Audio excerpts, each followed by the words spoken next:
Voilà. Ok, merci. Bon, alors du coup, eh ben, on va démarrer. Donc, bah, écoutez, bonjour à tous. Je ne sais pas ce qui s'affiche chez vous. Vous devez voir mon écran d'un côté, peut-être l'étendue de toutes les webcams qui sont éteintes finalement aujourd'hui. Donc, je vois que vous avez déjà tous pris les bonnes habitudes de couper vos micros, mais par contre, on est dans un format ici un peu particulier puisque c'est pas simplement un webinaire. On est sur ce qu'on appelle nous un meet-up, et pour nous, les meet-up, c'est aussi l'occasion de tous se rencontrer. Donc, moi, je vous invite à effectivement garder vos micros coupés pour pas perturber la présentation et puis les échanges, mais d'allumer vos webcams parce que c'est aussi sympa quand on peut se voir, puisqu'on peut malheureusement pas se voir en physique. En ce moment, mais du coup, ça n'empêche qu'on peut quand même partager nos caméras. Voilà, ben, salut à toi. Et du coup, il y en a chez qui il y a énormément de soleil. Un breton. Ah là là, il fait beau chez Jean-Baptiste, c'est magnifique. Donc voilà, on veut que cet événement soit un événement, enfin voilà, le plus simple possible, je dirais, le plus collaboratif. Et puis voilà, on est vraiment ici. Les meet-ups servent vraiment en fait à déterminer des sujets. Donc vous êtes aussi acteur de cet événement. C'est pas un truc purement descendant où Pascal va parler pendant 1 heure et puis à la fin on vous dira vous avez des questions et puis il n'y en aura pas.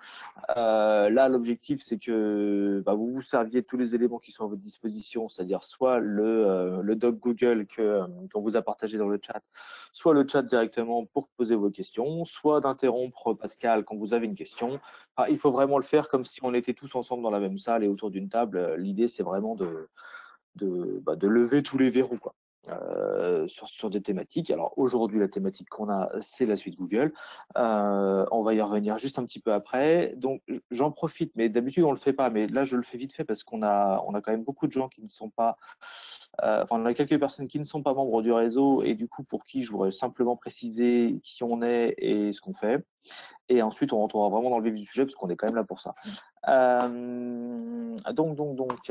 Alors attendez, comment ça va? Voilà, ID Forecast, du coup, très rapidement, qui on est. Donc en fait, nous, on est le pôle de compétitivité du Grand Ouest, donc Grand Ouest qui fait donc Bretagne, Pays de la Loire, Nouvelle-Aquitaine, et qui est là pour accompagner les entreprises des filières bien micro-mobilité. Ah, bonjour Didier. L'objectif, c'est vraiment d'accompagner tous ses membres sur l'innovation, l'international, l'industrie du futur et le développement de business. Je dirais sur un réseau où on compte à peu près 340 membres, dont les 2 tiers sont des PME ou des ETI. On a quelques grands groupes, évidemment, des incontournables du territoire. Et voilà, donc aujourd'hui, on est sur un format d'animation particulier qui est le Meetup. Et donc l'idée, c'est d'accompagner, on fait ce meet-up pour vous accompagner dans votre démarche, en particulier là de digitalisation. Et donc voilà, donc pour faire très court, s'il y en a qui ont des questions sur le sujet, vous pouvez me rappeler à l'issue de ce meet-up parce que c'est pas l'objet du jour. J'avance. Du coup, le thème d'aujourd'hui, donc, c'est la suite Google. Alors, du coup, G Suite, du coup, qui est devenu juste derrière le fait qu'on ait fait l'infographie Google Workspace. Mais bon, enfin voilà, c'est parce que le digital évolue tous les jours. Alors, je vous dirais pourquoi on a fait le choix de Google en particulier. J'ai volontairement choisi Google et non pas d'autres systèmes, d'autres solutions comme vous connaissez tous. Enfin, vous travaillez où vous avez déjà forcément entendu parler de Teams, de Zoho, de Slack, enfin de plein de solutions qui existent comme ça. Pourquoi Google? Parce que d'abord, on a Pascal qui sait très très bien présenter la solution, qui saura parfaitement vous accompagner sur ce sujet. Et pourquoi Google? Parce que aussi c'est celui sur lequel les gens ont le plus, je dirais, d'a priori négatif souvent, en se disant finalement non, Google, je ne mets pas mes données dans Google. Je les mets dans Teams sans souci, mais je les mets pas dans Google. Donc, et ça, c'est un truc qui m'échappe un peu. Là où aujourd'hui, on voit qu'on a des grands groupes qui travaillent déjà avec ces outils euh, et qui se sont évidemment posé la question de la cybersécurité et évidemment posé plein d'autres questions que vous pouvez vous poser. Eux travaillent déjà avec. Moi, j'estime que ce type de solution peut être pertinent pour des petites et moyennes entreprises comme les vôtres, parce que ça peut répondre à des premiers steps de digitalisation. Ça peut, voilà, enfin, j'étais il n'y a pas très longtemps dans une entreprise où tous les opérateurs avaient accès à avaient leur compte Google, avec accès du coup aux documents et aux commandes clients. Ça allait hyper vite. On a accès à ça de partout. Enfin, aujourd'hui, on a la notion de, je dirais, de mobilité dans le travail, avec le télétravail notamment, est vachement importante.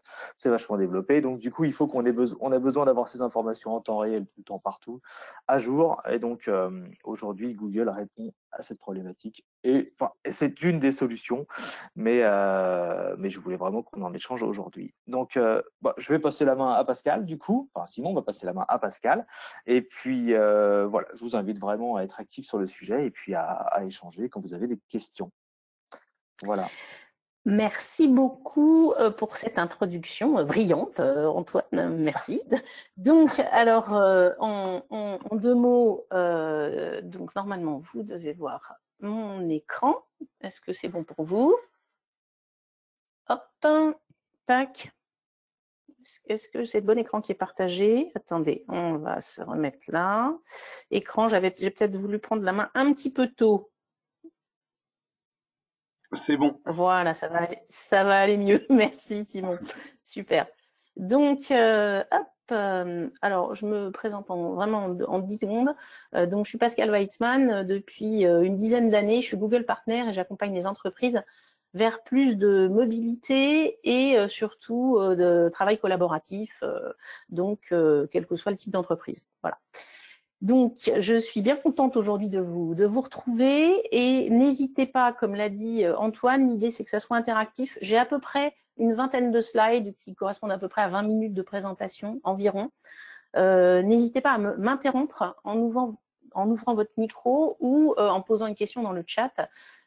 Pendant ces slides, si vous avez des questions, alors soit vous les notez, soit vous m'interrompez et on y répondra à la fin.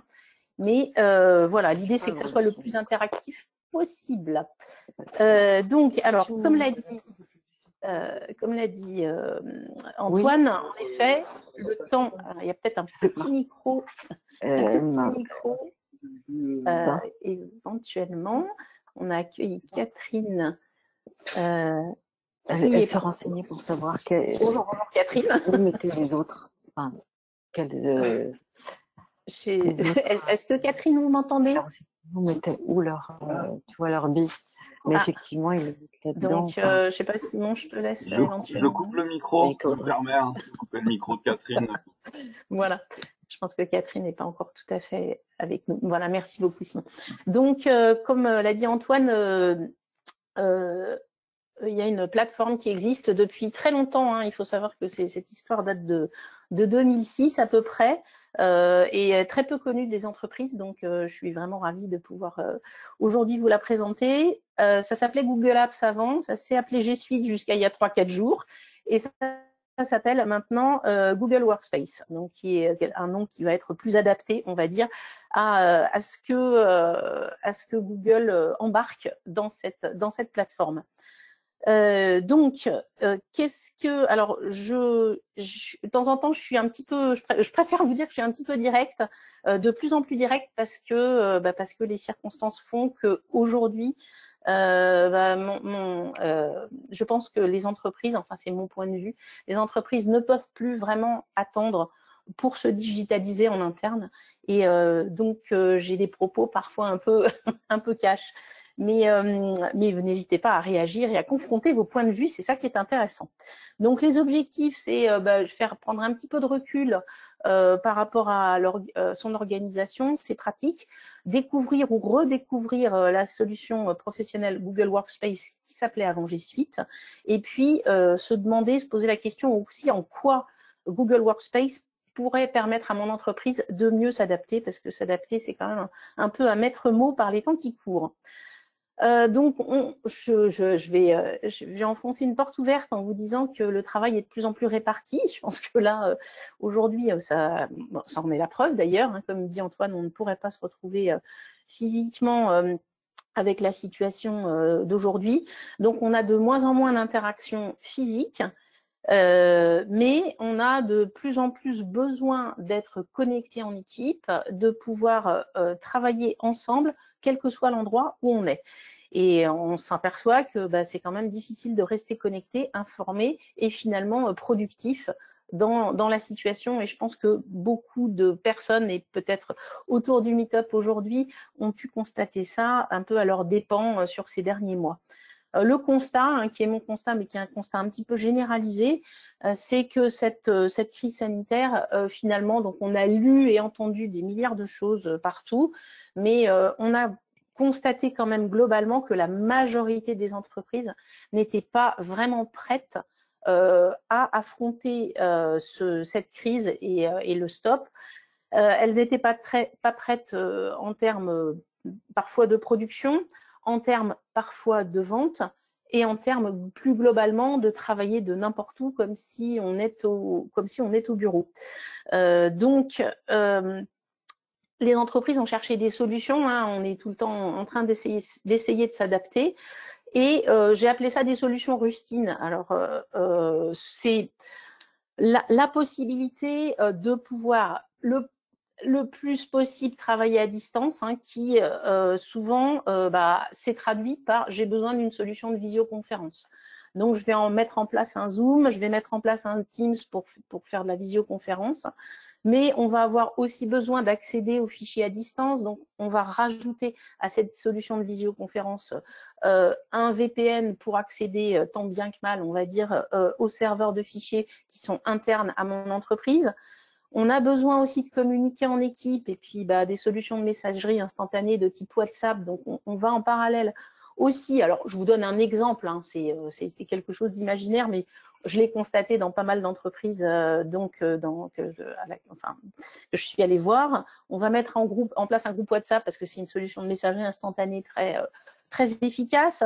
On a une problématique de gestion de tâches. Qui fait quoi? Alors déjà, on n'est plus dans le même bureau, on n'est plus ensemble, donc on va mettre en place un Trello. Et puis, on a besoin aussi de gérer des rendez-vous. Donc, on va rajouter un Google Agenda avec un compte Gmail gratuit. Bref, on se retrouve avec tout un tas de micro-solutions pour des besoins précis, parce que évidemment qu'on a besoin de faire tout ça. Mais finalement, il y a beaucoup d'effets de bord de cette adaptation un peu rapide et pas forcément anticipée. En fait, beaucoup d'entreprises se sont aidées, surtout de collaborateurs qui ont travaillé chez eux ou tenté de travailler chez eux, sont aperçus que le télétravail, ça ne se résumait pas à de la visioconférence et de l'accès à distance par un VPN à un serveur de fichiers. C'était beaucoup plus complexe que ça. Et que finalement, avec toutes ces solutions rustines, ça finissait par compliquer un petit peu la donne en matière en particulier d'information. Hein. Je pense que ça vous est déjà arrivé de vous dire ah, j'ai reçu une information, mais ne serait-ce qu'à titre personnel ou à titre professionnel, mais où est-ce que j'ai vu ça? Est-ce que c'était un mail? Est-ce que c'était un WhatsApp? Est-ce qu'on m'a envoyé un SMS? Est-ce que c'était pendant la visioconférence? Je ne me souviens plus. Ou un document qu'on m'a envoyé. Donc, on s'aperçoit que finalement, on a une dilution de l'information qui est plus forcément là où on l'attend et qui est multipliée éventuellement dans différents canaux. Et donc, ça complexifie beaucoup la communication dans l'entreprise et l'organisation. Donc, quand on se retrouve chez soi, on s'est aperçu aussi qu'on passait beaucoup de temps à essayer de rassembler l'information, hein, qui était soit à l'intérieur de l'entreprise, dans des classeurs, sur des papiers, sur des serveurs de fichiers, dans sa messagerie, hein, en passant des heures et des heures. Il y a des statistiques très sérieuses qui disent qu'un cadre en moyenne dans une entreprise passe plus de 2 jours par semaine à traiter sa messagerie, hein, à lire les mails, à les classer, à les traiter. Donc finalement, on se demande un petit peu quand est-ce qu'on fait son cœur de métier. Donc la répartition des tâches en entreprise, quand chacun est chez soi, qui fait quoi quand, on attend quelque chose de quelqu'un qui lui-même a du mal à capter cette information. Quid de la sécurité aussi de ces différentes solutions qu'on a mis un petit peu à la va-vite, où la direction informatique est plus ou moins partante, mais finalement on a besoin de travailler. Donc on s'est aperçu que finalement c'était vraiment pas évident et que le fait d'avoir traité comme ça partiellement par fonctionnalité avec différents outils, on se retrouve dans une situation qui est vraiment pas très simple. Alors je ne sais pas si c'est votre cas. Je peux faire une petite pause à ce stade pour voir s'il y a des personnes qui veulent partager leur expérience là-dessus ou...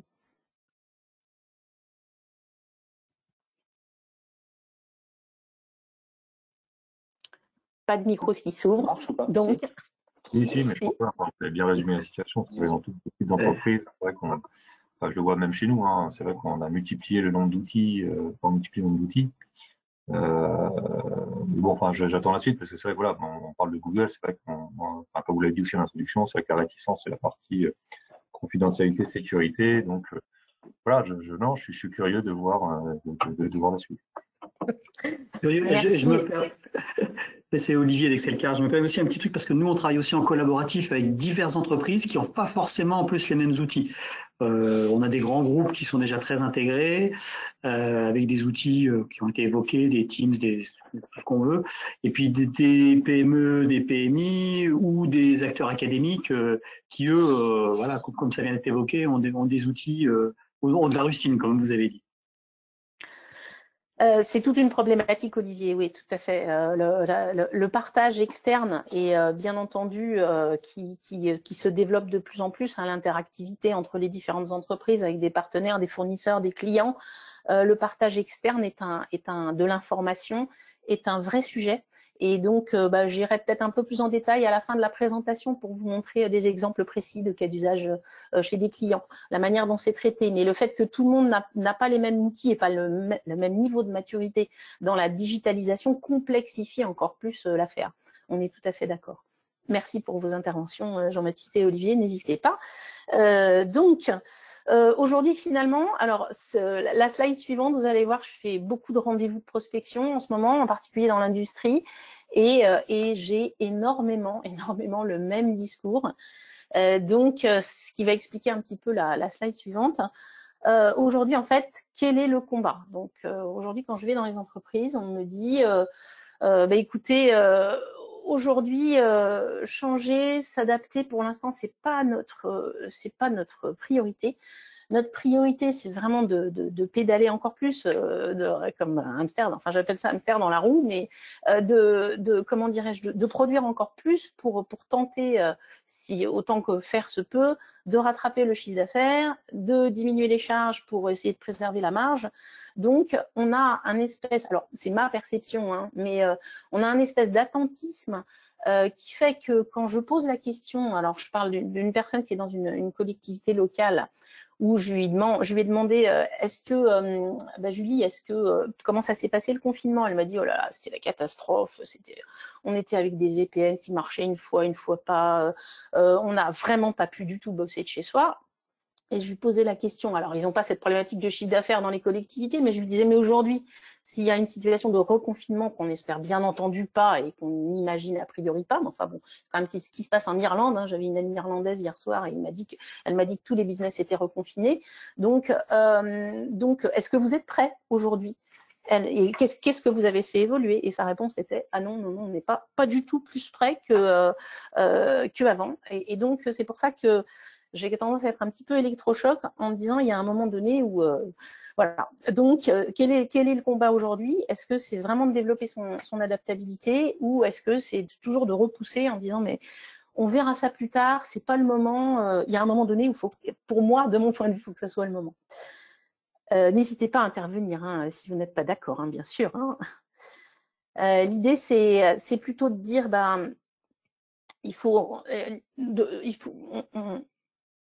c'est une bonne chose de réinventer le mot travail. Alors, c'est pas un coup de baguette magique, c'est pas en mettant des solutions rustines. On s'est bien aperçu que c'était compliqué, même avec de la visioconférence, avec l'accès à distance, etc., de faire tout ça. On a besoin aujourd'hui de travailler simplement et d'être connecté à son entreprise, à ses données, à ses équipes, de partout, comme si on était au bureau et aussi efficacement. Et donc, moi, de mon côté, moi, ça fait 10 ans que je travaille de cette manière-là, quel que soit l'endroit, et surtout de manière plus flexible. Hein, on parlait de partage externe, comme l'exprimait Olivier, de manière de plus flexible pour aller chercher des talents un petit peu n'importe où. Et puis avec plus de facilité parce que finalement on se rend compte qu'on perd énormément de temps et dans des tâches administratives, des tâches répétitives, la gestion de la boîte mail, la recherche d'informations, c'est monstrueux le temps qu'on perd à rechercher des informations. Hein. Donc l'idée c'est de s'appuyer Donc, le maître mot dans tout ça, aujourd'hui, enfin, toujours de mon point de vue, hein, le maître mot, c'est l'adaptabilité.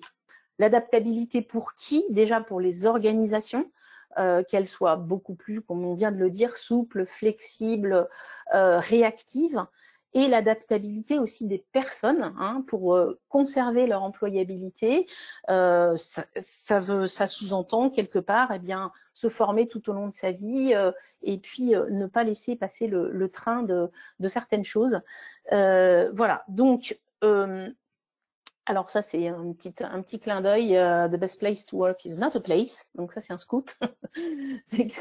Voilà, c'est un petit peu l'idée, hein, de Google Workplace. L'idée c'est de dire, au lieu d'avoir, alors on a forcément besoin dans les entreprises de diverses solutions. On ne peut pas se limiter à un ERP qui va faire tout ce dont on a besoin, y compris la visioconférence, la gestion des documents. On a besoin de plusieurs solutions, mais l'idée, c'est au moins pour les besoins que je vais qualifier comme besoins de base, que ce qui sont des besoins de communication interne dans l'entreprise, de communication aussi en externe avec ses fournisseurs, partenaires, etc. Et l'idée, c'est de rassembler tout un ensemble de services au même endroit. Et c'est vraiment le but de Google Workspace. Alors, Google Workspace, c'est 2,5 milliards d'utilisateurs. Alors, 2,5 milliards, ça va inclure des utilisateurs, parce que Google Workspace est, on va dire, une extension professionnelle. Vous avez peut-être, un certain nombre d'entre vous ont un compte gratuit @gmail.com. Donc, on connaît le compte Gmail. Parfois, on utilise juste le mail. Parfois, on utilise le Google Agenda. On utilise Google Drive. Ce qu'il faut savoir, c'est que Google Workspace, c'est l'extension professionnelle.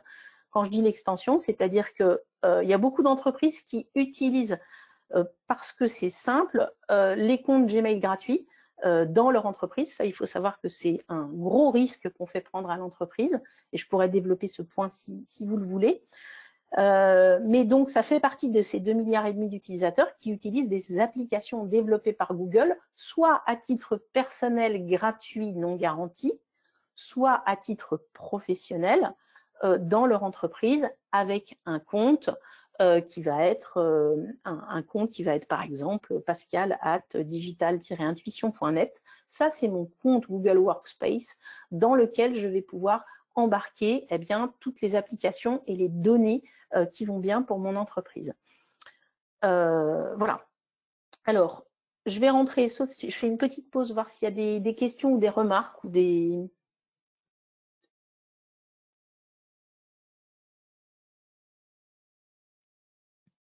Pas à ce stade. Donc, je vais rentrer un petit peu plus... Ouais. Ça paraît assez clair, cette partie-là. Ouais. D'accord. Je vais rentrer un petit peu plus dans le détail, mais pas trop. C'est-à-dire que je vais dérouler devant vous les diverses applications, mais sur des slides. Et clairement, s'il y a certaines questions que vous vous posez, soit c'est des courtes questions, on les abordera à la fin de la présentation, soit c'est des choses qui vous intéressent plus et que vous souhaitez plus développer. Et dans ce cas-là, on pourra prendre un rendez-vous après. Donc là, l'idée, c'est de vous dérouler toutes les applications qu'on va retrouver. Donc, je vais relancer la présentation, mais en gros, vous voyez, si je vais sur mon compte ici, qui est mon compte Google Workspace, hein, pascal@mobitic.net, je vais retrouver sous ce lanceur d'applications, hein, à l'instar d'un compte Gmail gratuit, l'ensemble des services professionnels, cette fois-ci, l'ensemble des applications et des données qui vont constituer l'ensemble de ce dont j'ai besoin pour faire marcher mon entreprise et communiquer avec mes équipes et partager l'information. On peut le rattacher à un compte professionnel, enfin un email professionnel, c'est pas forcément une... Alors, tout à fait. Google Workspace, en fait, c'est l'idée, c'est de dire, Jean-Baptiste, vous avez votre adresse mail habituelle de votre entreprise, et cette adresse mail on va passer votre domaine sur les serveurs de Google, dans des espaces réservés à votre entreprise, sécurisés. Hein, donc, je vais passer sur la partie cybersécurité tout à l'heure. Hein. Vous allez avoir, chaque salarié de votre entreprise va avoir un compte avec qui sera l'identifiant sera votre adresse mail habituelle, un mot de passe, une sécurisation sur votre téléphone pour être sûr qu'aucun hacker n'accède à votre compte. Et ensuite, vous avez accès à l'ensemble de vos données. Donc, et quand vous dites de transférer le domaine, c'est on garde quand même la gestion de tout ce qui est email. Enfin, c'est indépendant des emails ou la messagerie s'intègre dans le. Très bonne question, absolument. L'idée, on va dire que l'expérience maximum, ça a été prouvé dans de multiples projets, c'est d'intégrer l'ensemble des services. Services de messagerie, services d'agenda, mais progressivement, l'ensemble des contacts. Et puis après, à suivre les documents, on reviendra là-dessus. Et ensuite, partir vraiment sur les applications collaboratives à partir du moment où on a l'ensemble de ces services de base, sur les serveurs de Google. Donc, Exit Office, quoi. Pardon ? Donc, Exit Office. Alors, exit ou pas, ça c'est vraiment des choix qui sont opérés ou pas. C'est absolument compatible avec l'utilisation d'Office et de plus en plus, puisque Office est ce qu'on a connu depuis 30 ans et les outils qu'utilisent 100% des entreprises avant de passer sur G Suite.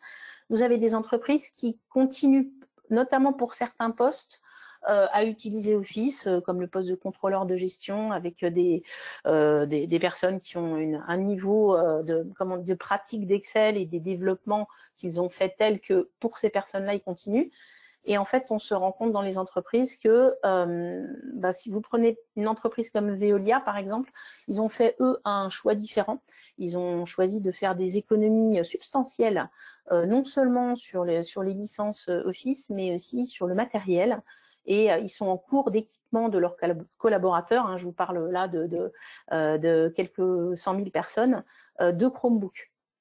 Donc, où on est sur un matériel qui est nettement inférieur au niveau des coûts qu'un PC professionnel.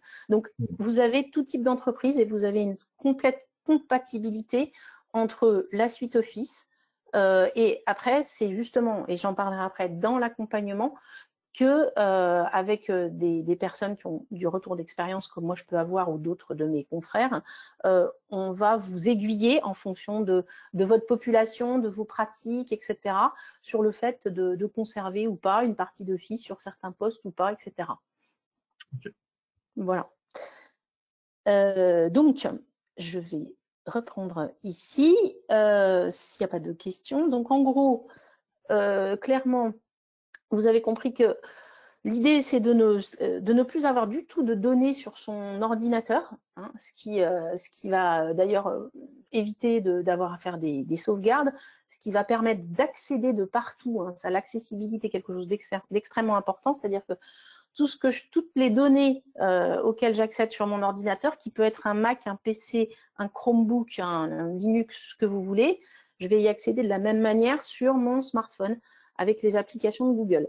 Donc, quand j'arrive en avance, par exemple, chez un rendez-vous de prospect que j'ai préparé, je vais dans ma voiture, prendre mon téléphone, ouvrir le fichier de préparation, qui est l'équivalent d'un fichier Word, et puis me remettre en tête un petit peu le rendez-vous et la problématique que j'ai cru comprendre, que pouvait avoir le client, etc. Donc, on a accès à l'ensemble de ces données sur n'importe. Alors, ça peut être des tablettes, ça peut être iOS, ça peut être Android, tout ce que vous voulez. L'idée, c'est vraiment une accessibilité de partout. C'est ça qui va vraiment simplifier la chose.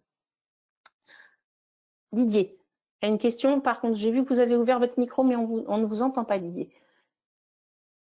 Je pense. Est-ce qu'éventuellement, vous pouvez, pour ne pas vous embêter, sinon vous tapez votre question dans le chat éventuellement, parce que je vais attendre votre question dans le chat. Non, je pense qu'il faut autoriser. Non, mais allez dans le chat, Didier. Je pense qu'il y a une autorisation peut-être à faire au niveau de votre navigateur. En général, voilà. Donc, vous allez sur le chat et mettez votre question. Ou alors, vous la mettez dans le fichier, si vous voulez. Vous voyez le lien sur le fichier qu'on a envoyé dans le chat. Je ne sais pas si vous l'avez vu passer. Pour les personnes qui sont arrivées juste au moment où on commençait. Ouais, on va renvoyer le lien. Merci beaucoup, Antoine.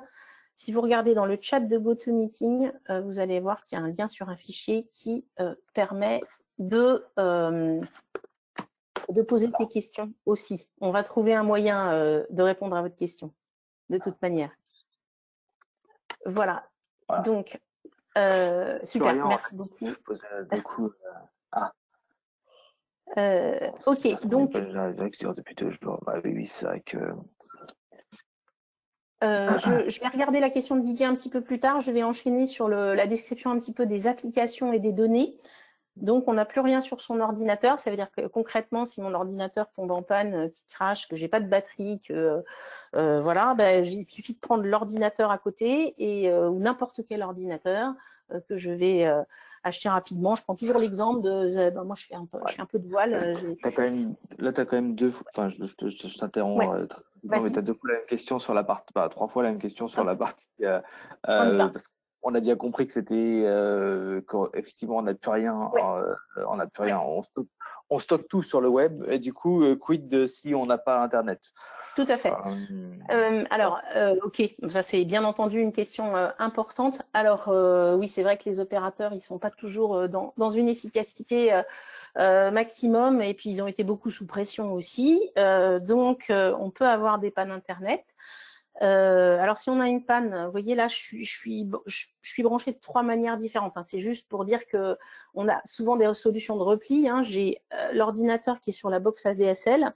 J'ai un petit galet avec une carte SIM indépendante sur lequel j'ai branché donc un Mac, un MacBook Air.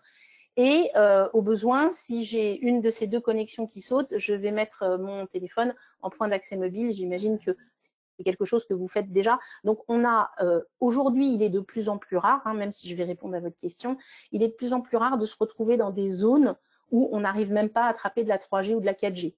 Et on va bientôt passer à la 5G, donc là, ça va être encore… au niveau des couvertures, c'est vrai que ça, c'est une chose. Maintenant, il y a des gens dans des zones blanches, hein, j'entends bien. Google donne la possibilité sur l'ensemble de ses services de travailleurs connexion. Travailleurs connexion sur ces documents en particulier. Donc, il suffit pour ça d'utiliser le navigateur Chrome, hein, puisque c'est ce navigateur qui va gérer leur connexion pour les documents.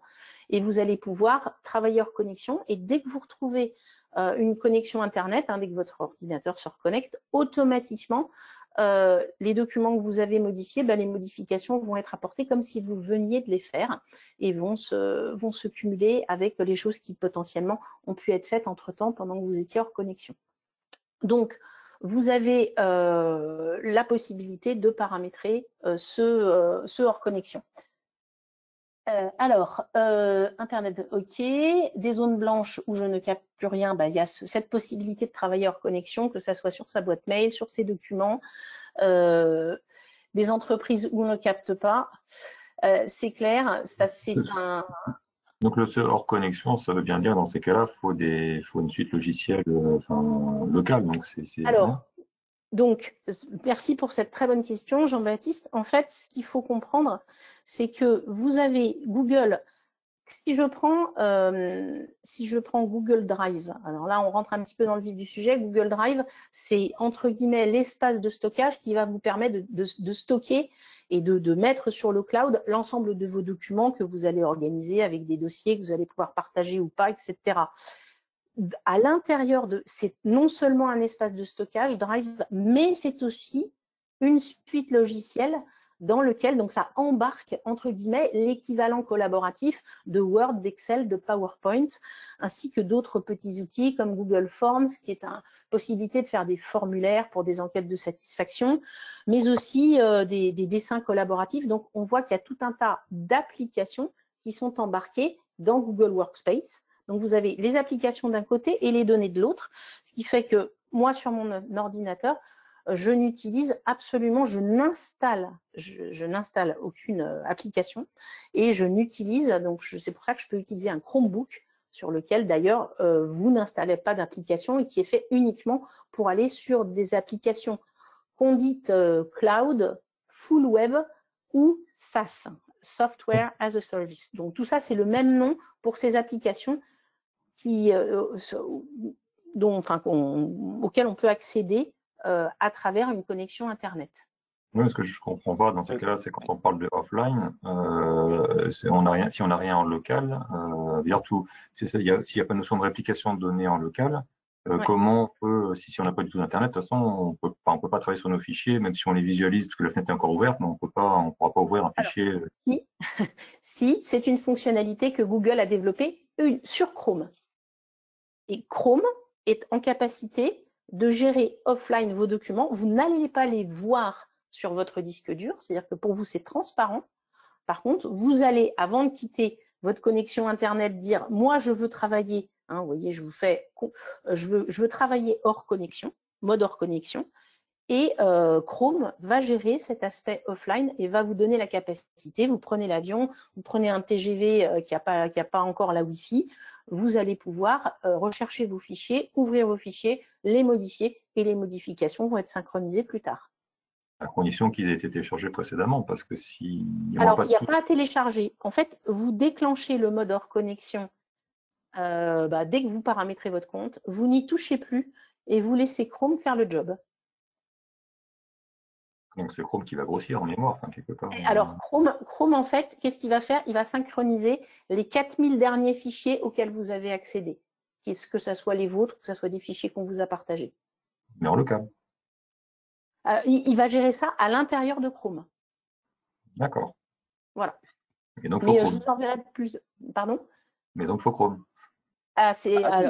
Pour cette fonctionnalité, il faut Chrome.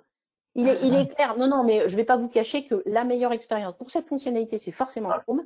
Et la meilleure expérience avec la Google Workspace, c'est Chrome. Ça, de toute manière, c'est voilà, un des navigateurs qui est aujourd'hui les plus utilisés.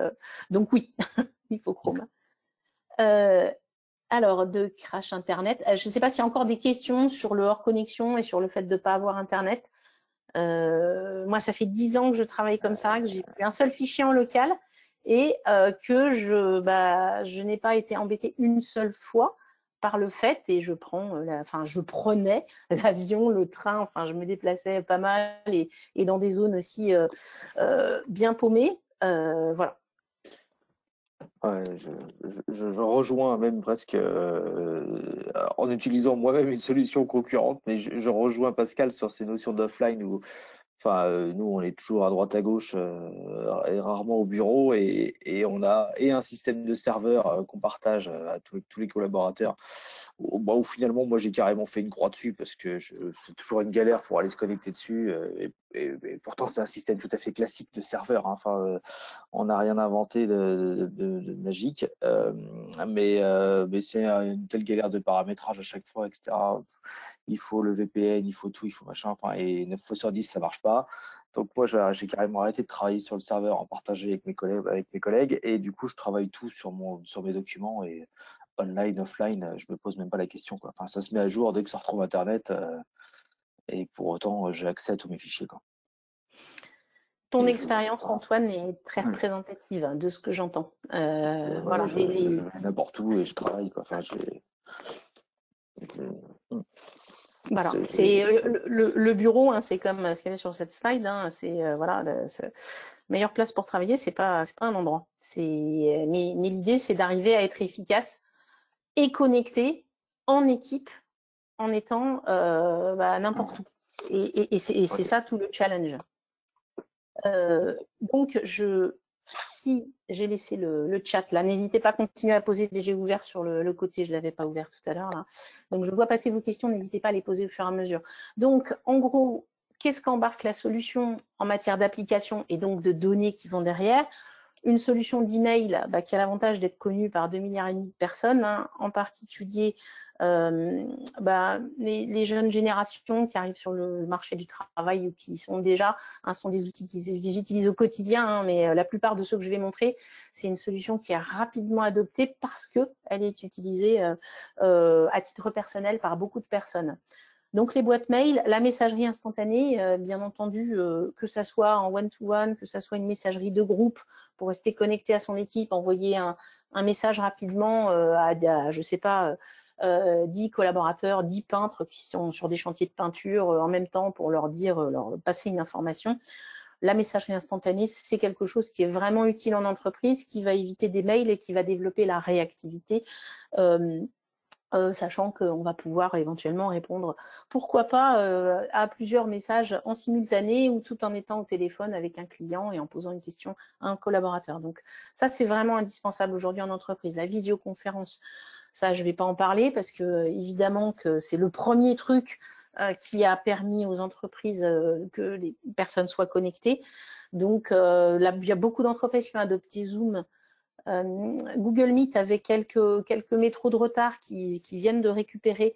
Donc, en sortant Google Workspace, ils ont intégré des fonctionnalités qui étaient vraiment, de mon point de vue, très utiles. Et vous avez des fonctionnalités d'enregistrement, hein, comme c'est en train d'être fait sur GoToMeeting, d'enregistrement de vos réunions ou des réunions un petit peu clés. Vous avez des fonctionnalités de sondage aujourd'hui, des fonctionnalités de questions où vous ouvrez des espaces de questions pour les personnes. Donc, vidéoconférence, bien entendu. Alors ça, c'est un sigle, vous ne connaissez sûrement pas. Je pourrais vous montrer des exemples. Il s'agit de l'ancien Google+. Hein. Donc, Google+, a été arrêté à titre public, hein, parce que ça a fait un réel vide total, hein, faut pas se leurrer. Par contre, en entreprise, c'est très utilisé pour des communautés internes, des groupes de discussion par métier, par site, corporate, qui vont permettre justement de communiquer beaucoup plus fluidement, comme un groupe Facebook d'entreprise. Voilà, donc tout ça est intégré.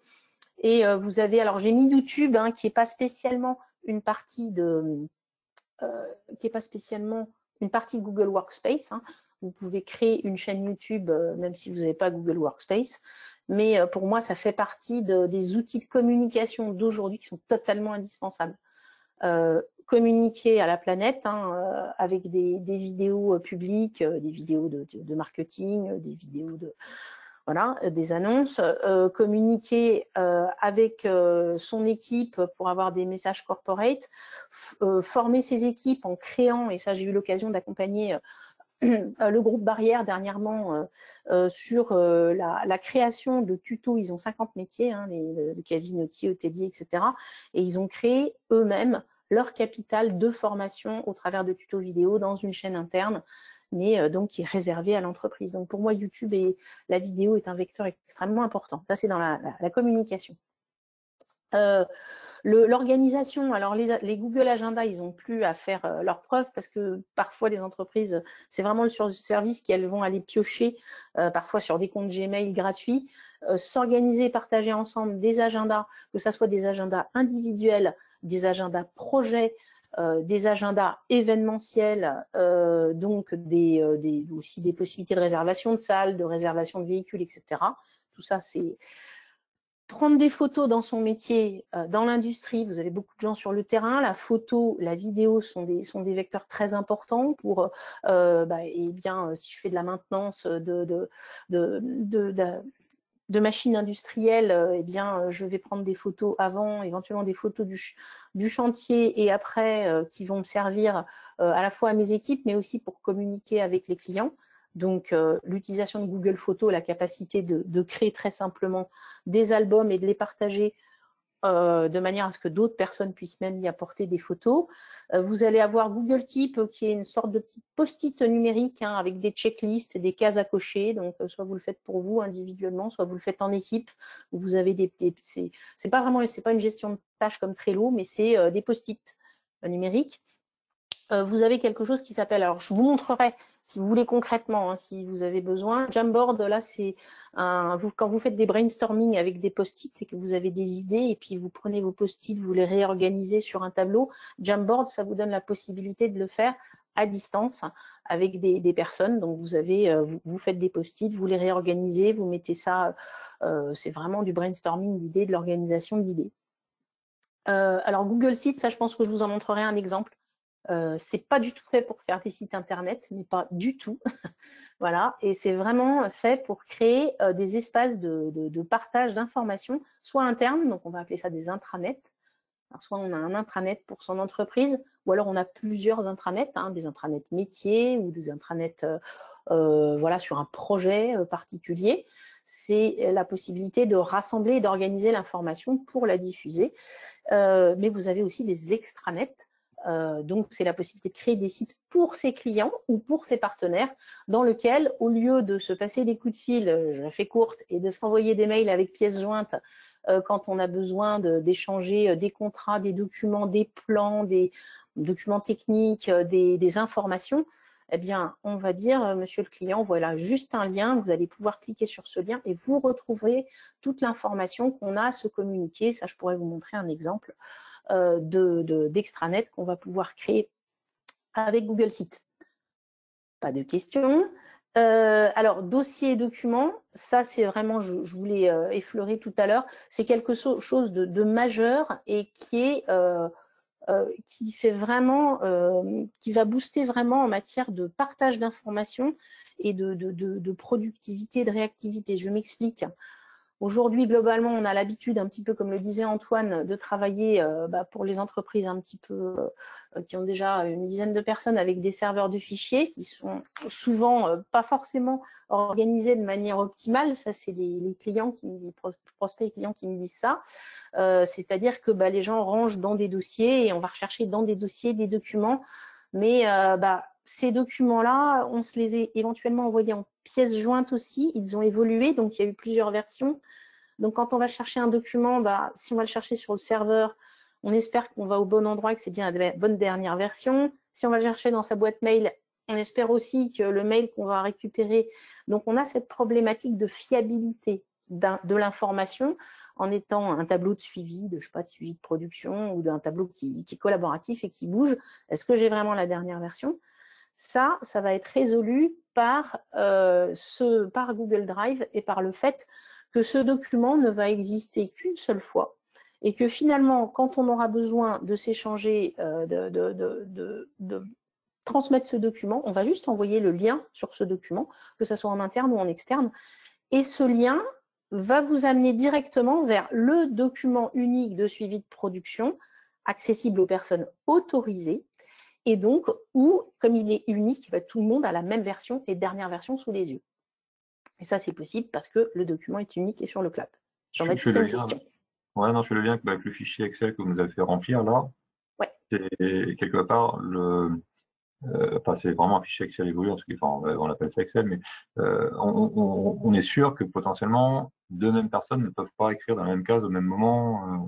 Alors, ça, oui, donc vous n'aviez peut-être pas encore travaillé, Jean-Baptiste, sur ce type de fichier partagé. Bon. Voilà, donc j'ai fait exprès, en effet, de vous faire stocker vos attentes. Donc, on est sûr de rien. Ce dont on est sûr, c'est deux personnes peuvent écrire en même temps dans la même cellule. C'est la dernière qui va cliquer sur Entrée qui va avoir raison. Seulement, alors je ne vais pas forcément vous le montrer sur ce fichier-là parce que ça ne va pas être significatif. Pourquoi ? Parce que je voulais partager d'une certaine manière où vous n'êtes pas identifié. Vous voyez, vous vous appelez grenouille anonyme, licorne anonyme, voilà. Donc ça, c'est le partage. C'est un type de partage qu'il est possible de faire sur des dossiers et des documents où les personnes qui vont accéder à ce document ou ce dossier n'ont pas besoin d'être identifiées. Par contre, si je vous l'avais partagé nominativement, à Jean-Baptiste, à Patrick, à Antoine, etc., eh bien, il y aurait eu, là où je vais cliquer ici, la traçabilité sur le côté de qui a fait quoi quand. Alors, je pourrais vous montrer sur un autre type de document où vous l'expliquez un petit peu plus en détail. Pour l'instant, là, donc on sait exactement, c'est vraiment pas très significatif. Je vais plutôt vous montrer je vais vous montrer un autre fichier. Ouais, de toute façon, tu vois toutes les cases lumineuses là, encerclées, voilà. C'est là où il y a quelqu'un qui a laissé sa souris, quoi. Donc voilà, c'est ça. Il travaille dans la case qui est allumée. En fait, on voit ce que les autres font. Donc, si on est connecté simultanément et si on est connecté de manière désynchronisée, on a toujours capacité, alors après on a une possibilité, notamment sur les fichiers de type Google Sheets, l'équivalent d'Excel, on a des possibilités de bloquer certaines plages en lecture pour une certaine population. Il y a une souplesse extrême dans voilà. Mais vous avez aussi, donc si je clique ici sur ce fichier-là qui est partagé nominativement à mon équipe de commerciaux, je vais avoir sur la droite ici, je vais savoir, par exemple, que eh bien, le 17 juin à 17h06, j'imagine que je vais plutôt aller sur cet onglet-là, Fabien, qui est en orange, a fait telle modification. Donc, c'est un tout petit peu long parce que je lui demande beaucoup, là, entre la visio et tout. C'est surtout parce que… Et donc, voilà. Donc, à 17h06, le 17 juin, Fabien a mis à jour cette ligne-là. Donc, j'ai capacité de remonter jusqu'à l'origine du document pour savoir ce qui s'est passé.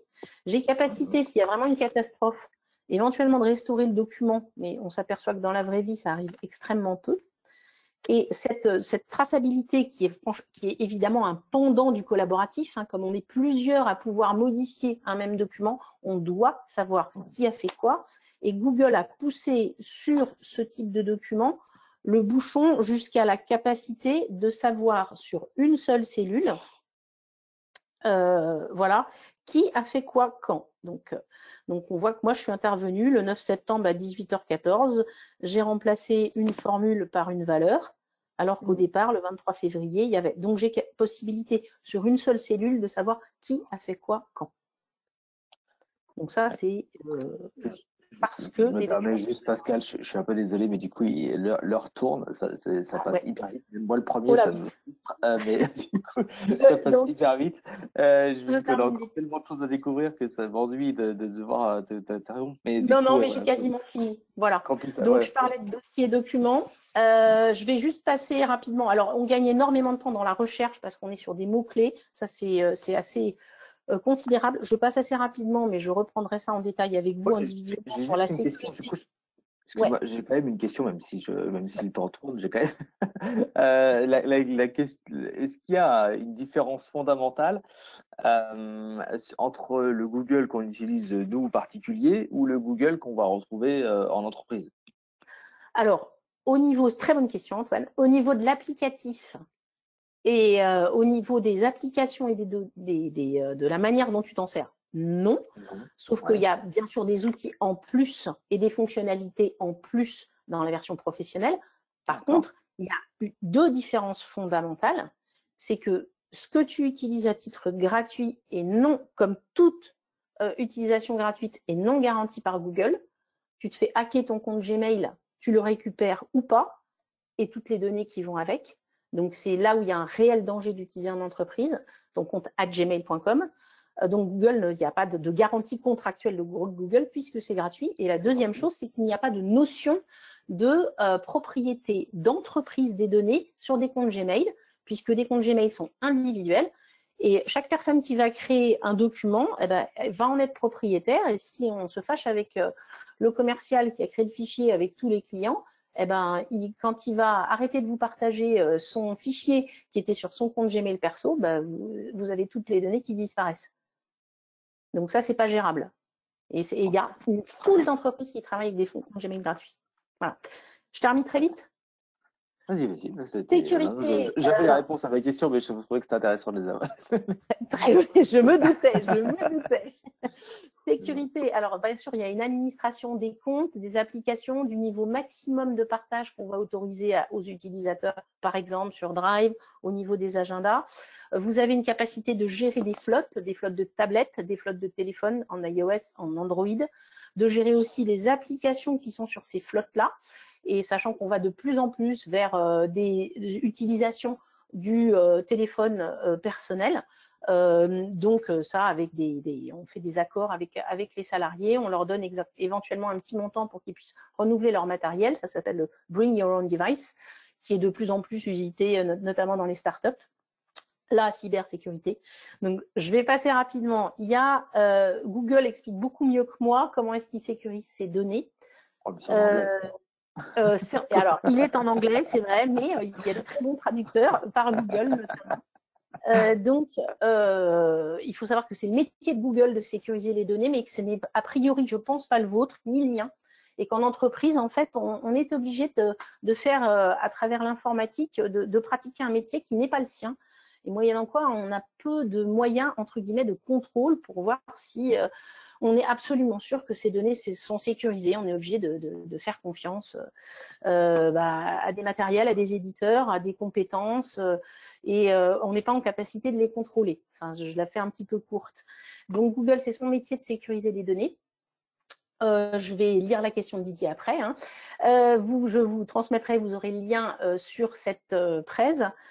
Ce qu'il faut savoir, c'est que Google est agréé, et ça c'est quand même hébergeur agréé de données de santé, hein, et ça c'est quelque chose qui est pas donné comme ça. Hein. Il faut bien entendu tout un tas de respecter tout un tas de normes que je ne vais pas vous nommer, qu'il y ait des organismes indépendants qui fassent des audits réguliers sur la sécurité des données, le fait qu'on ne les perde pas, la confidentialité, le fait qu'on ne va pas se faire hacker ces données et la disponibilité.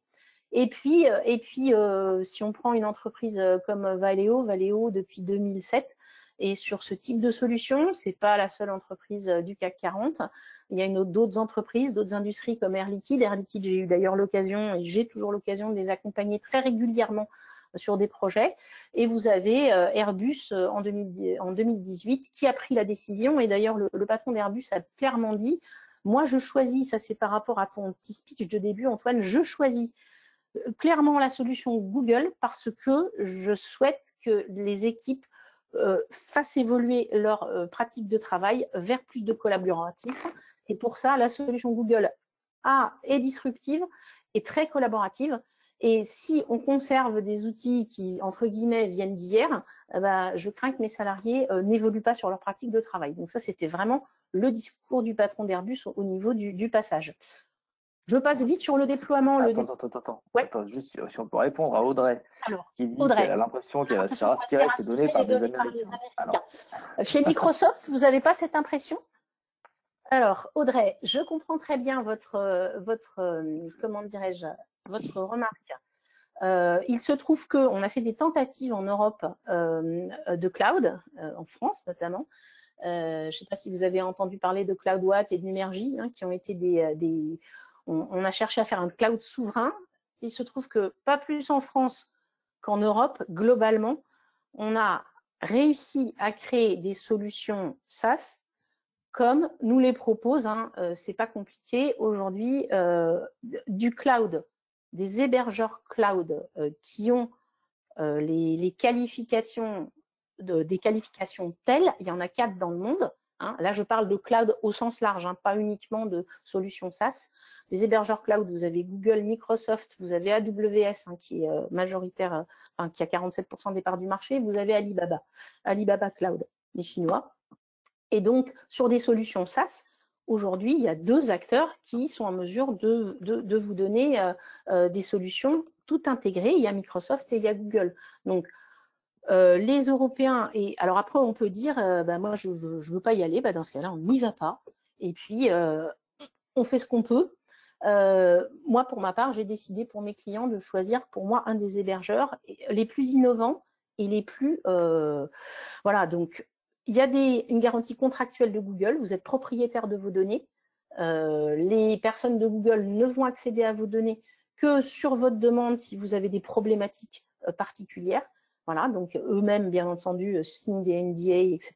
Donc, voilà. Donc, on pourra en discuter si vous voulez un petit peu plus, mais sinon, ça peut être une discussion qui peut être assez longue.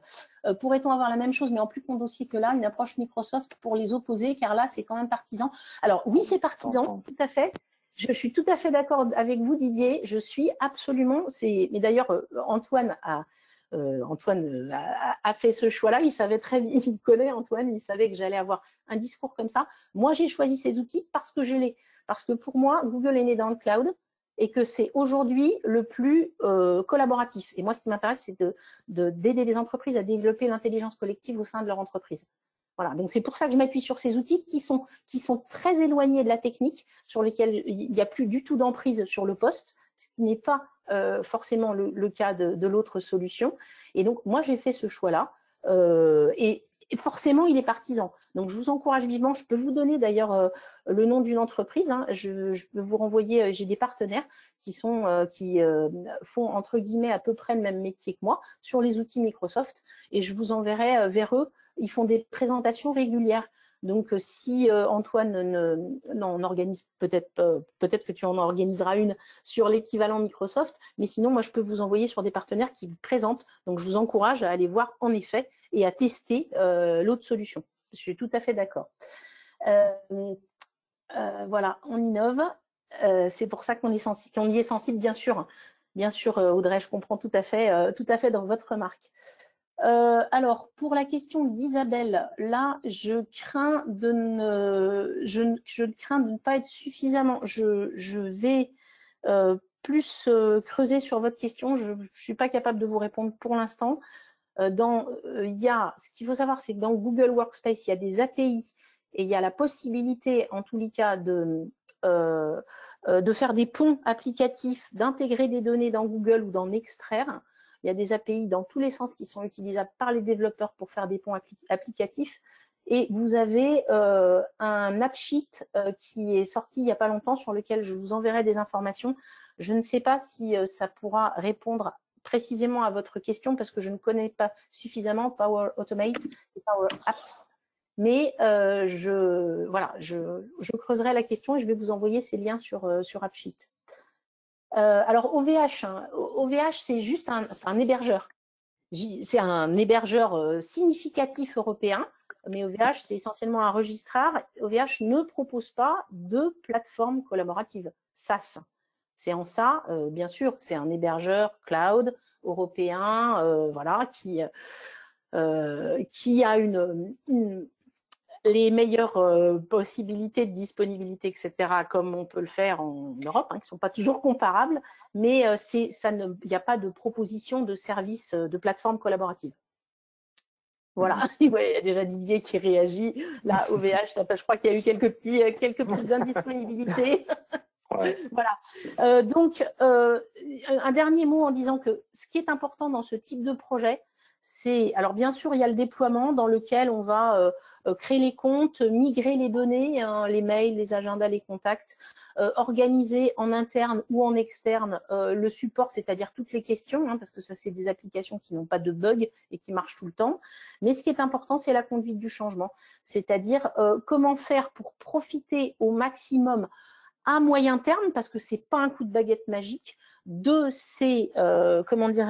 de cette plateforme, pour pouvoir travailler en mode collaboratif en interne comme en externe.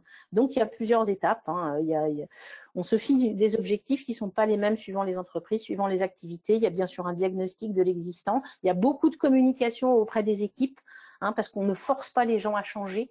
On leur donne envie de changer. Et ça, on s'appuie beaucoup sur des ressources internes et ce qu'on appelle des champions, des gens qui ont une appétence pour le changement, pour faire évoluer l'entreprise. Bien sûr, après, il y a une étape formation, un accompagnement qui peut être individuel en fonction des populations, des workshops pour faire évoluer. Après, on a fait évoluer les personnes vers le collaboratif, on fait évoluer les process. Et puis, bien sûr, du suivi, ce sont des projets qui sont, pour être le plus efficaces, qui sont sur plusieurs mois, voire plusieurs années en fonction de la taille de l'entreprise. Voilà. Donc, les coûts de mise en œuvre, là, je vous ai mis vraiment des coûts indicatifs. C'est vraiment en fonction des sociétés. Coûts de mise en œuvre, pas que mensuel, mais c'est pour que vous ayez un ordre d'idée. Voilà. Et au niveau du change management, de mon côté, je suis organisme de formation, donc en général, c'est complètement pris en charge par les OPCO. Ça, c'est pour avoir une idée des coûts. En résumé, pourquoi? Faites-le rapidement, efficacement, ensemble. Et voilà, donc quelques références au sein de mes clients et certains qui ne sont pas des clients directs, mais qui sont comme Manitou, comme Airbus, aussi sur cette solution. Il y a de nombreuses entreprises. Ce qu'il y a, c'est qu'elle est assez peu connue, donc vous faites la démarche de vous informer et vous avez bien raison parce que c'est comme ça qu'on avance. S'informer d'un côté, s'informer de l'autre, aller voir les autres plateformes, les autres solutions, mais ça existe côté Google. Je finis juste et vous aurez le lien sur un article, c'est un blogueur qui s'appelle Louis Nogès et qui fait beaucoup de prospectives sur les technologies et les organisations aujourd'hui et demain. Et là, il a fait son dernier article, hein, ça fait 20 ans qu'il blogue sur le sujet, il est assez visionnaire. Et le dernier article concerne les travailleurs en première ligne, c'est-à-dire tous les gens qui sont sur le terrain et pour lesquels on constate que malheureusement, ils sont très souvent peu connectés à leurs entreprises, peu connectés aux ERP, connectés à l'information. Et c'est vraiment un gros chantier pour la suite, notamment dans l'industrie. Voilà, j'en ai fini. J'étais trop longue. Il est 12h11, Bah ouais. je suis Non, désolée. ça va. On a le temps d'aller déjeuner encore. Merci Pascal, merci à tous. Non, je vous recompléter simplement un point de détail, mais en fait, où j'ai dû quitter la presse à un moment donné, j'ai pas tout entendu du coup. Mais je me souviens du commentaire d'Audrey qui disait oui, mais parce qu'en fait, on travaille vachement en particulier sur les sujets d'innovation. Mais en fait, je me pose la question toute bête, mais est-ce que quand on dépose, parce que ça a été ton cas, un dossier sur la plateforme BPI, est-ce que tu t'interroges de savoir où est-ce qu'elle est hébergée, comment elle est stockée, etc. Et est-ce que ce dossier ne va pas fuiter quelque part, quoi. Enfin, en tout cas, moi, le premier, je me pose pas la question. Donc, moi, le premier, j'utilise WeTransfer pour envoyer des données quand elles dépassent 10 mégas dans mes mails. Et pour autant, WeTransfer, que je sache, ça traverse toute la planète et même pas alors qu'il doit y avoir des solutions alternatives. Là, ok, on est d'accord que c'est toute entreprise qui est déposée sur Internet, mais ouais, c'est vrai. C'est vrai. Voilà, Mais après, c'est un choix. c'est un choix et en même temps, tous tes mails sont déjà hébergés sur plein. Enfin, si c'est sur un PC tout con, je dirais, tu as le risque quand même de le perdre ou de te le faire voler, et là c'est pire. Si c'est pas hébergé sur un serveur, si c'est hébergé sur un serveur, de toute façon ces données-là, elles sont, à partir du moment où elles sont posées quelque part, elles sont quelque part, elles sont forcément hackables d'une façon ou d'une autre, voilà, qu'on le veuille ou Oui. non. Enfin, Ouais. Aujourd'hui, c'est un choix, à mon avis. Enfin, de mon point de vue, dans 10 ans, ça ne le sera plus au même titre que. Enfin, on a encore le choix de faire des photos en argentique, mais on le fait plus. Donc, c'est des questions qu'on se pose encore aujourd'hui. Mais 100% des éditeurs qui ont des solutions qui sont ce qu'on appelle on-premise, c'est-à-dire sur des serveurs ou sur les ordinateurs, sont tous en train de migrer leurs solutions, leur logiciel, pour qu'il y ait, je vous parle de Sage, de Cegid, de tout ça, tous les EBP et autres BP, ils sont tous en train de migrer vers le cloud parce que globalement, demain, il y aura probablement quasiment plus que ça. Voilà. Aujourd'hui, c'est encore une décision à prendre. Demain, ça va être voilà, c'est un petit peu comme la photo numérique. Et on l'a vu aussi avec ce qui s'est passé avec le confinement, je reviens à ce qui a été dit tout à l'heure, c'est les problèmes aussi que tout le monde n'est pas tous égaux en termes de débit, en termes de connexion. Alors c'est bien beau de mettre tout sur le cloud, mais quand on a plus, enfin quand quelqu'un vient nous on a de la chance, on est sur la fibre, et quand on vient vous donner un coup de pelle, quand on fait les travaux et que vous avez et que tout est connecté, et c'est pour ça que moi j'ai pris la décision en interne pour l'instant, tant que je peux, je garderai en interne, mais notre ERP, nous, il est hébergé chez nous, parce que moi, ce que je veux pas, c'est que pour un simple problème externe, qu'on puisse plus imprimer, je sais pas, en prod des OF, on puisse plus travailler, sur notre cœur de métier, parce que moi, on est dans l'industrie. Voilà, d'être dépendant de services externes, c'est bien, mais ne plus pouvoir travailler parce qu'on n'a plus de connexion Internet, les gens vont pas comprendre. Ouais. Et à un moment, il y a des limites aussi. Enfin, je pense le tout dans le cloud, j'y crois. Enfin, je mets des réserves. Pour un certain nombre de. C'est exactement.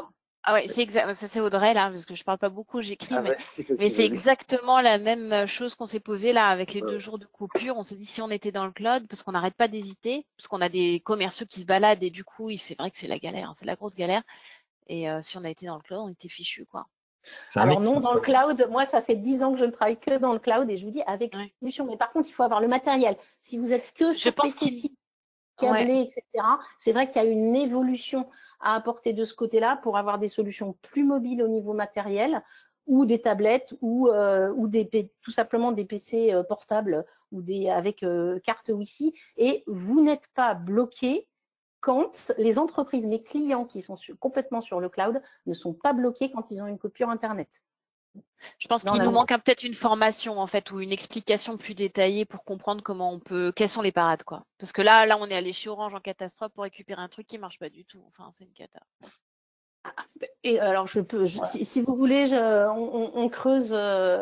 Voilà. On creuse le sujet et je comprends tout à fait, Jean-Baptiste, aussi votre remarque et vous avez, je comprends tout à fait ça. Moi, je vous encourage au niveau ERP, voilà, je sais pas que c'est la réponse à tous les problèmes que vous allez rencontrer demain. Moi, je voulais surtout j'en profite pour répondre à une question aussi de Didier. J'ai volontairement fait le choix de Google parce que c'est celui qui est le plus décrié, ou en tout cas, c'est celui sur lequel on entend les gens se posent le plus de questions aujourd'hui, mais c'est absolument pas pour dire c'est la meilleure solution. C'est une des solutions parmi les leaders. C'est la solution, je dirais, la plus radicale, en tout cas aujourd'hui. Et de toute façon, on passera, qu'on le veuille ou non, sur un monde plus sans SaaS, avec des solutions en tout cas plus externes. Alors que c'est pas forcément, tout n'est pas forcément bon pour tout aujourd'hui. On n'est pas forcément tous prêts pour l'accueillir, etc. Mais je dirais c'est comme beaucoup d'autres sujets.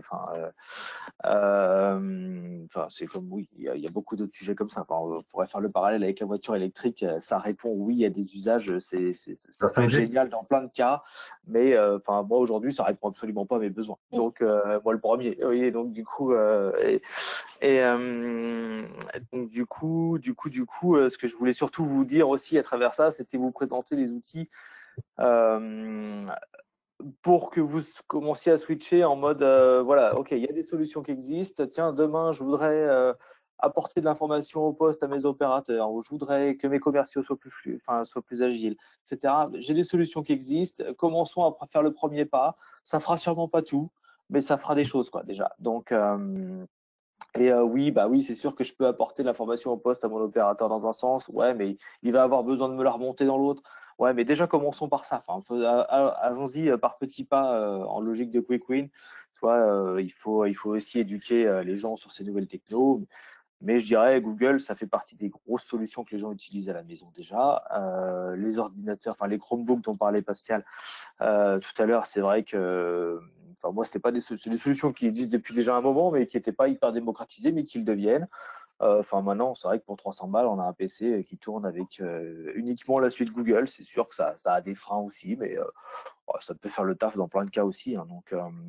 Donc voilà, on n'a pas d'action nous chez Google. Moi-même, je ne l'utilise pas. Moi-même, j'utilise ma femme, on l'a installé à son compte et elle travaille avec la suite Microsoft. Mais voilà. Mais en tout cas, il n'y a pas de bonne réponse, je dirais, à cette question-là. C'est plus pour vous donner l'ouverture d'esprit sur ce sujet-là et de savoir ce qui est envisageable, quoi. Et ce qui se déploie aussi aujourd'hui dans les entreprises, quoi. Donc voilà. Je ne sais pas si Simon, tu m'entends et si tu peux me refiler la main ou pas. Si tu es en train de te redonner la main. Alors du coup, j'étais réactif. Je vois que c'est bien, super, je te remercie. Alors attends, que je me trompe pas d'écran, tac, on est bon. Qui voit quoi là, vous devez pas être mal. Alors du coup, ouais, j'en profite vite fait pour vous faire, d'abord pour quand même remercier encore une nouvelle fois Pascal. C'est moi qui remercie tous les participants et puis toi. On aurait dû avoir le groupe Renault, mais malheureusement ça a été un peu compliqué, ils sont un peu sous l'eau et ça l'a pas fait pour ce matin. Je vous propose juste de balayer vite fait les deux événements qui vont suivre sur le même format, sur la partie Meetup, où on aura la partie confort des opérateurs, le TMS, reconception de poste, etc. Parce que c'est des sujets qu'on traite aussi et sur lesquels il y a pas mal d'évolutions. Et ensuite, on aura dans 3 semaines, du coup, d'ailleurs, la date n'est pas bonne sur celui-là. Et du coup, on aura la formation des opérateurs sur les solutions efficaces en 2020. Voilà, parce que du coup, sur ça, on a pas mal de retours d'expérience et de cas concrets à vous proposer. Donc, ça peut être intéressant. J'en profite, on est un peu en avance de phase sur ce sujet-là, mais parce que du coup, on aura la semaine Business for Industry qui se tiendra du coup la 2e semaine de décembre. Ça se déroulera sur toute la semaine et ça vous permettra en fait de prendre des rendez-vous directement avec des fournisseurs de solutions ou inversement, si vous êtes fournisseur de solutions, de prendre rendez-vous avec des entreprises en sachant qu'on aura déjà, on a déjà du monde inscrit sur la plateforme, mais pour l'instant, je suis pas encore complètement certain qu'elle soit ouverte, Simon. Normalement, on avait prévu de l'ouvrir lundi, si je dis pas de bêtises. Exactement, il y aura Je valide. On sera en avance de phase, mais on est un peu en avance de phase. Mais en tout cas, sachez qu'il y aura ce gros événement-là sur toute la semaine. Ce qui vous permet de ne pas bloquer votre agenda sur une journée complète, mais de pouvoir aller vaquer à vos occupations du quotidien et de vous libérer sur des créneaux où vous êtes vraiment dispo et où en tout cas vos équipes sont disponibles. Donc voilà, donc ce sera sur une semaine entière. Voilà, c'est tout pour moi. Donc sur ce sujet-là, par contre. Donc voilà, en tout cas, j'espère que ça vous aura apporté en tout cas un éclairage, si ce n'est quelques réponses, en tout cas l'envie d'essayer ou au moins d'aller creuser un peu plus sur votre compte Google perso, déjà pour pouvoir voir un peu plus. Est-ce que je vous pousserai le PowerPoint? Moi non, mais Pascal, oui, si vous êtes entré dans si vous êtes rentré sur le fichier du départ. Sinon, de toute façon, vous retrouverez le Meetup en replay sur notre site prochainement. Enfin, c'est pas encore fait. Et pour répondre à tes questions, Didier, quelque chose de prévu sur les ERP? Oui, c'était prévu il y a maintenant un mois et demi, 2 mois. C'était le premier Meetup, je crois, qu'on a fait à la rentrée. Donc, du coup, ça, on a le replay. Si tu veux, je pourrais te l'envoyer. Et puis, si tu as un sujet, on pourra en parler plus longuement. Donc voilà, écoutez, il ne me reste plus qu'à vous remercier tous autant que vous êtes. Je vous vois plus, c'est juste un peu embêtant. Merci beaucoup pour votre participation. Donc voilà, merci à tous. Et puis n'hésitez pas si vous avez des questions, si vous avez besoin de rencontrer Pascal, ou enfin en tout cas on peut vous envoyer ses coordonnées si vous avez d'autres questions ou d'autres envies sur le sujet. On peut en échanger plus librement. Voilà, et bien, écoutez, je vous remercie à tous, je vous souhaite un bon appétit et puis un bon week-end. Et puis je vous dis à bientôt. À bientôt. Merci. Bonne journée. Au revoir.